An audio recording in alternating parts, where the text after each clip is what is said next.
Gigi Blankies proudly presents Musings with Steve and Teresa.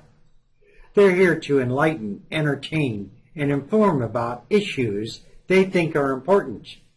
They want people to think about how positive actions make positive people. Their show is captured and linked to YouTube. The programs are listed in the archives of both Blog Talk Radio and YouTube video, and you can watch them as well as listen. Now on with the show. Yeah, on the sewing board, I don't know if you can see, and definitely if you're on the radio, you can't see it at all. But it's green. It's a nice shade of green with little black kittens and little white kittens, and it says "I love cats" all over it with little tiny pink, black, and just an outline of a heart. And it's just adorable, and it's Shane approved. And I'm going to put a pink binding on it, and it brings out the little pink there. And on the back, I have put pink fabric with teeny tiny pinker polka dots. Now, say that real fast 3 times. But you can see when it's done, it's in works, and it'll be done in a day or so. And you're going to see pictures of it on the Facebook page, which Gigi's Blankies on the Facebook page, and it'll be available for sale along with all the other blankies. And you should come and check us out. I have all different sizes now for different needs, different styles for different tastes and preferences. And I've also started, now I have, this is what I'm calling a Reiki recharge bag. Now I'm going to start charging the blankies with the Reiki, and which is a universal energy that does good things for everybody. And I put a stone in here that's charged with Reiki, and you put your blankie in, which there is an accompanying video that'll be on the Facebook page. That should be on both Musings and Gigi Blankies. But you just roll up the blankie, stick it in the bag, let it hang around for about a half an hour after it's been washed, because once you wash it, all the energy is washed out. Same with the bag. If you wash the bag, it will no longer be charged, or the stone. And the stone is sealed in the bottom of the bag, because the bag is not for the children. It's for grown-ups operation only. And but the stone is sealed into the bottom, so even if the child gets the bag, shouldn't be able to get that stone out without scissors. So you can look for that on the Facebook page too. And I'm going to be updating the website, and I think I'm going to get a new address and everything. We're going to update our website with all the new stuff that's going on. And I'll post the link for that on the Facebook. But today I have a compilation of many different stories, and all of them are positive, and they deal with different subjects. But this one here is, I think this one is quite interesting. Now, one thing that I kind of look for when I'm looking for stories is that. Well, first of all, they have to be positive. We don't do any negative news. And this one is very creative, and it's a little small business guy. And I'm all for the small business person and for the inventiveness. And well, this gentleman here has created a new energy bar that is made from crickets. Yes, crickets. He has discovered that, crickets have been an accepted source of food around the world for a long, long time. I know when I was a kid, my uncle once came home with a jar of chocolate-covered crickets and grasshoppers and tried to get us all to eat them, and it was like, no, that's not happening. But that's on us. But anyway, back to the story. This gentleman discovered that crickets are a rich source of edible protein, and compared to cows and pigs, crickets are more environmentally friendly and more benefit than farming the other ways, farming for the cows and livestock. So say the cows and the pigs, for instance, require a huge amount of animal feed and water. But crickets need very little water to live and eat mostly agricultural byproducts, like corn husk and broccoli husk, or stalks. So I guess if you were had a cricket farm, you could basically feed them kitchen scraps. They will eat that. It's like, well, this sounds good. He said he discovered after his research that crickets have a similar protein content as livestock with less fat. So that's good. It said, like I said, it's accepted around the world, but in America, but the bars were launched late last year, and he's got them in 75 stores. mostly independent health food and sporting good retailers in 15 states. It's like, go, guy. And he says they're called Chapul bars. They come in 3 flavors: peanut butter, chocolate, and Thai. Now, what is Thai? I have no idea. I would imagine that it's hot. He said in the bars will sell from between $2.99 to $3.59. They're made from natural ingredients such as dates, agave, I don't know how to say that one, agave nectar, coconut, ginger, lime, and dark chocolate. And he uses cricket flour, so he makes the crickets into flour somehow. He said that he got an idea from watching a podcast last year about how insects were nutritious and eco-friendly, and he just sparked his imagination, and he discovered that insects convert grain and grass to edible protein about 10 times more efficiently than cows and pigs, which is pretty good. But how many crickets would you have to make a sandwich? You know? But he got it rolling, and he's doing quite well. He won't reveal his income, but he said that sales should top $1 million in the next 2 years from little cricket bars. Go, guy, go. Well, that's just a wonderful story. He said that the bar's wrapper even features crickets and trumpets the phrase, "the original cricket bar," in bold lettering. He said the hardest part for American people will be the psychological factor of putting the bar in their mouth. He said, but once you taste it, you're going to love crickets. So I say, go, guy, go.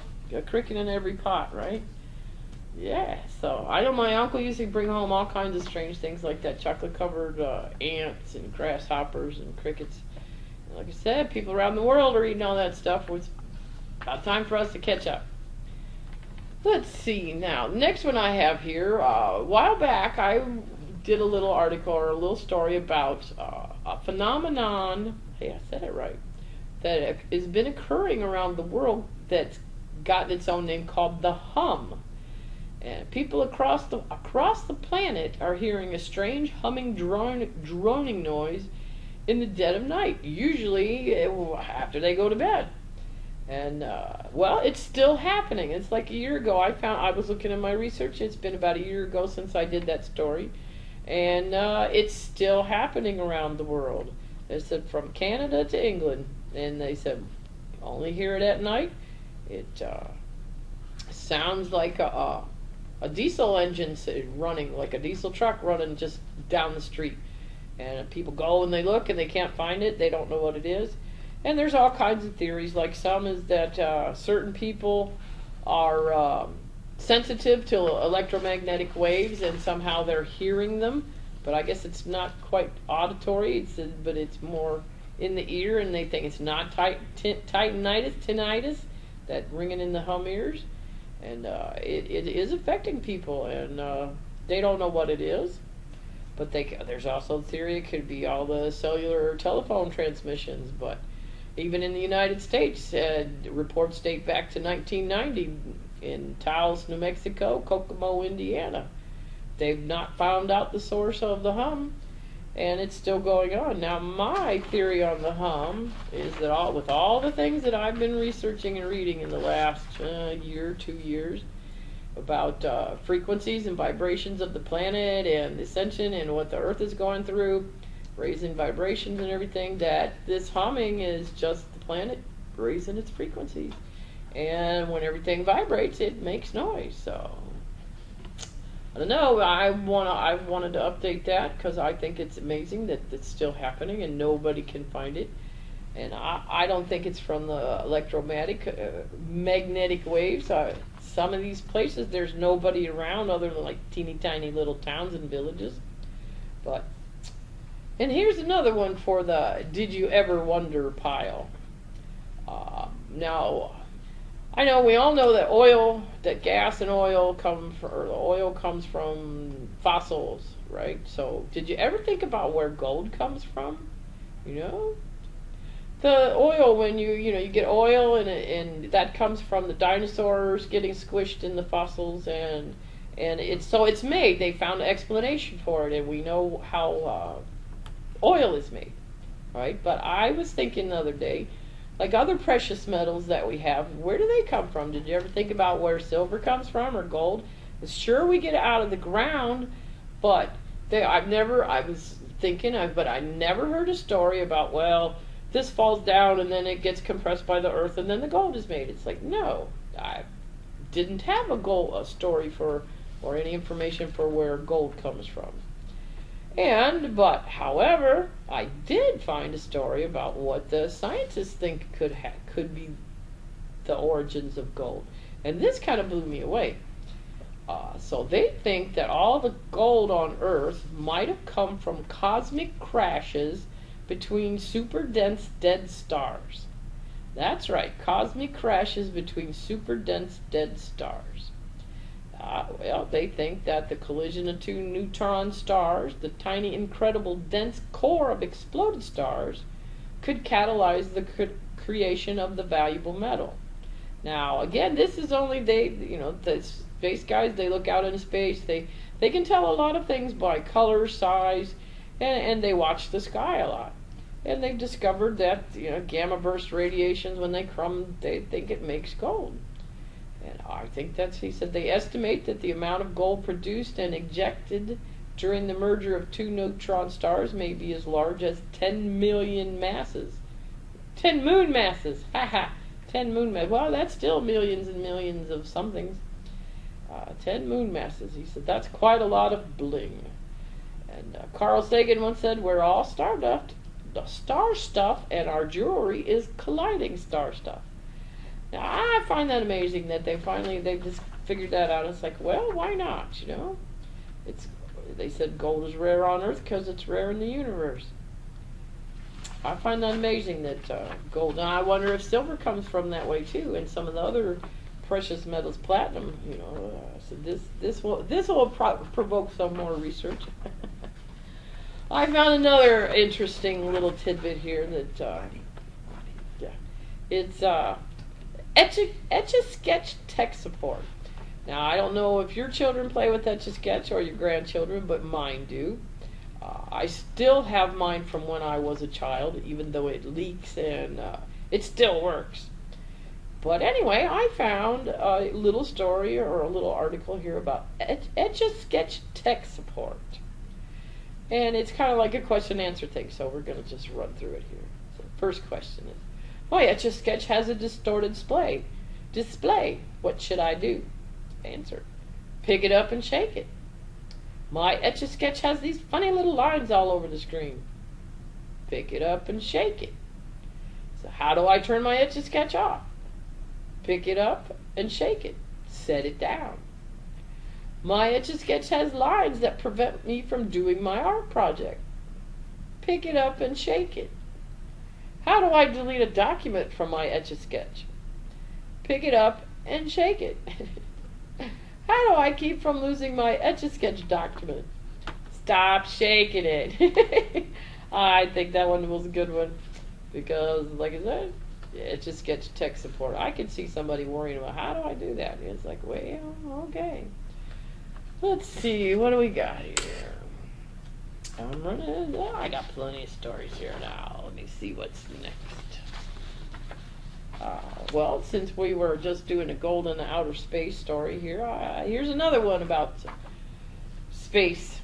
I look out in the heavens, I look at the sky all the time, and there's lots out there. And I personally think that if we think that we're the only life out in the universe, then we're pretty arrogant and conceited. Because there's a lot of space out there to be empty. And scientists are always like, we got the Hubble telescope and Voyager, and I think another couple other probes out there, always looking for something new. And they found a blue planet that rains glass.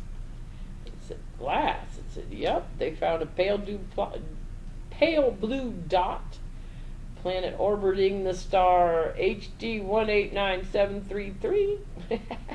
They give them all numbers, not names. About 60 light years from Earth. He said the planet is a giant gaseous world resembling Jupiter, but much hotter, with a surface temperature of 1800 degrees Fahrenheit.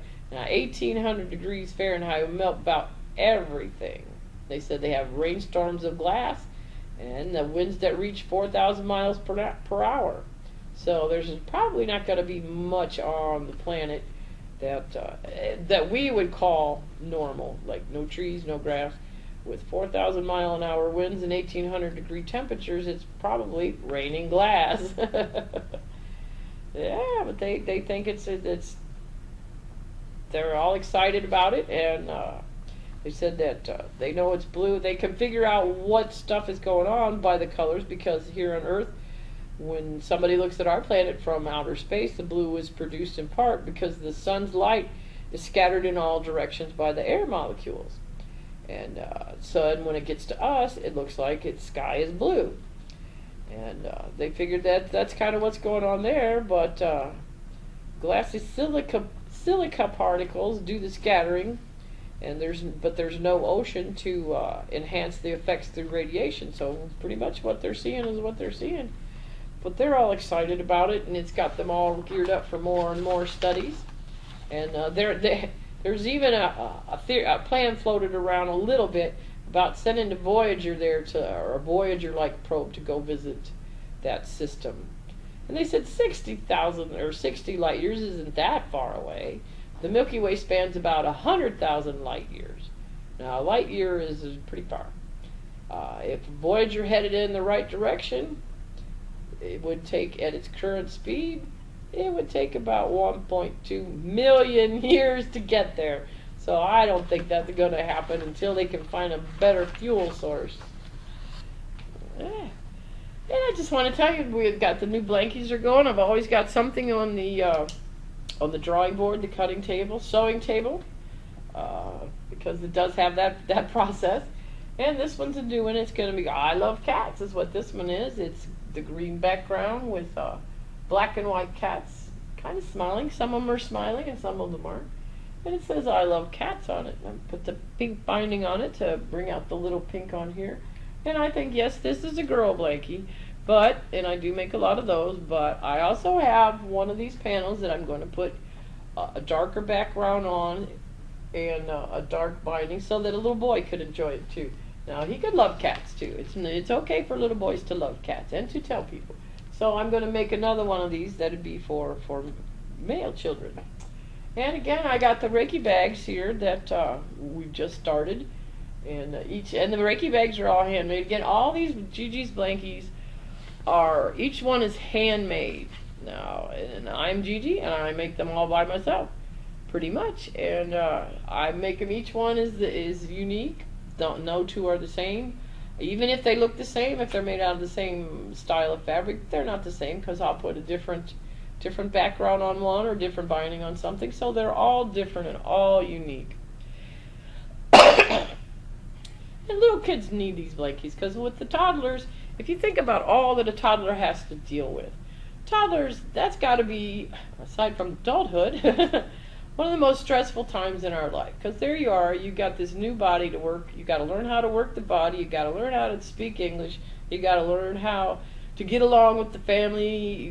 There's just so much that you have to deal with, and you get stressed. And Blankie will help a toddler to develop the ability to self-soothe during these times. Now, I know with Shani, my little muse, who inspires me, she can be fussing and carrying on, and you toss her a blankie and she'll sit right down, and the self-soothing begins, and so does the quiet. So Steve calls it the volume control for little people. And you should get more than one, because on wash day, sometimes a blankie enthusiast can get very upset when it's wash day and the blankie has to go in the wash. So if you get two, you keep the one in the cabinet for when on wash day, and you break that one out, and trying to get Shane to get all of hers together so I can take a big picture. She must have about a dozen. But anyway, the blankets are good, and you can see all the available ones on the Facebook or on our website, which the website address and number to contact me are on the end panels of the video, and you have to go on YouTube to see the videos. So let's see. I think I want to tell this one here. I found this little short list of some of the biggest lies in the world. Here's number one. I promise to pay you back on my next paycheck. Ooh. You made it yourself. I'd never have guessed. Your hair looks just fine. Yeah. Go ahead and tell me. I won't tell another soul. Yeah, I've heard that one before. And here's one. The doctor will call you right back. Has that ever happened? Your baby is just beautiful. I gave it the office. I used to hear that one a lot when I was doing this other thing. And this wasn't my favorite. Put the map away. I know where we are. Sure, buddy. Yeah. And here's another thing that I've recently been introduced to that I wanted to share with everyone. Now, and it goes with, like, if you've been following any of our things, you know that we've been working a lot with frequencies, raising awareness about different things that are going on in the world that, like energy levels. Like we always think, one of our things we say here is that we want to tell, positive people make positive actions, and we want you to think about your actions and about positive actions, because we need more positivity in the world. Is that a word? But anyway, I was invited to join this meditation for world peace. Now, I said, a meditation for world peace. And I got to thinking about it. I said, well, with all the stuff that I've been learning in the last couple of years, that yes, it should work, because meditation raises frequencies and vibrations and sends things out. But I was not aware that this has been going on since the early 80s. They said that they did an experiment, and they placed trained people that were trained in the art of meditation at various trouble spots throughout the Middle East. And each practitioner then said, with clockwork-like precision, each time the practitioners began their meditation while focused on the feeling of peace, crimes against humanity dropped, emergency room visits declined, and traffic accidents went down. And the statistics got reversed when the meditations ended. This happened with such regularity that those conducting the experiments were able to calculate the minimum number of people meditating on peace that needed to affect a change in a community or world. And they said this is just the square root of 1% of any population, which I'm not real good at math, but that's not a lot of people. And so it's like I said, your participation will send the energy of peace to the world, bringing about the energetic shift needed for peace to reign upon the earth. Now, 2 years ago when I read that, I would have probably said, yeah, sure. But now, with everything that I know and I'm involved in, I do believe that we can affect change by this. And here I'll post this link on our Facebook page, because I found instructions on how to do the meditation for world peace. Now, and I also got an invitation. There are organized days and times when everybody that signs up, the whole world, or everybody signs up, will sit down and do meditation at the same time. And I was even sent with the Reiki. I was sent some cards that you charge them with Reiki, and you can send that too. Now, I think this is an absolutely great idea, and I'm going to be joining this, and I'm going to read more about this. And I'll put I'll put the links on the Facebook page on Musings with Steve and Teresa, and I think you should take a look at it and give it some thought, because they have discovered that meditation is a safe and simple way to balance your physical, emotional, and mental states. And more, they're recommending meditation as an alternative to drugs for anxiety, panic, stress, insomnia, depression, and various forms of addiction. And it's turned into a multi-billion-dollar organization, and millions of people practice it globally. And now I know that what meditations I do, I'll tell you, I went for a little period here in the last month where I didn't do any meditation or Reiki, and I got to feeling all itchy and jittery and I've since then, I said, what's wrong with me? I said, you haven't been doing your meditations on a daily basis. So we've started those again, and as you can see, I'm very happy. I mean, I'm not all jittery jangery. Can't talk, though. Can't talk at all.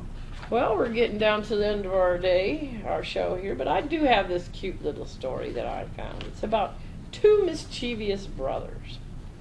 They were 8 and 10, and they were excessively mischievous. They were always getting into trouble, and the parents knew that if any mischief occurred in their town, it was probably their boys. Well, their mother heard that there was a preacher coming to town that had been successful in disciplining children.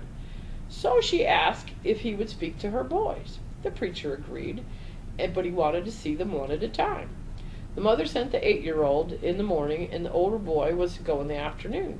The preacher, a huge man with a deep, booming voice, sat the younger boy down and asked him sternly, "Do you know where God is, son?" The boy made no response, sitting there wide-eyed with his mouth hanging open. So the preacher repeated the question in an even sterner tone. "Where is God?"